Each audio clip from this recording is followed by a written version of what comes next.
توضیحات والا لیکي د ګردې د بیمار د پاره چې ګردې کې زخم وي، ګردې کې کانې وي، مجربه دعا ده، هغه باندې دي دا دم واچولی شي یا د خپله دا بار بار په ځان باندې شوف کوي، الله تعالی به یې ګرده ټیک کي.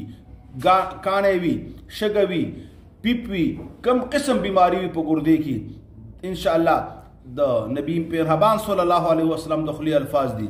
امام ابو داود دا حدیث راخستی دی. ابو دردا رضی الله تعالی عنہ دی حدیث راوی دی. مشکات دا دعا ذکر کړی دا او دا حدیث راخستی دی. لہذا څوک د ګردې شکایت کوي نو دا دعا ورته ښایي چې دا دعا بار بار وایه، الله به شفا درکړي او په یقین سره وایه. د نبی مهربان صلی الله علیه وسلم الفاظ دي د خولې مبارکې، خامخا شفا ومیلاوي.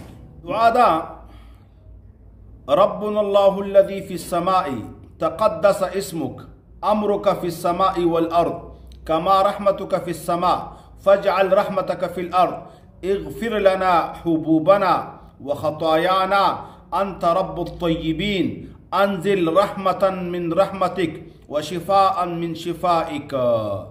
دي كده يو لفظ حبوبنا، حبوب كبيرة گناهونه ته وشي الله غټ گناهونه معاف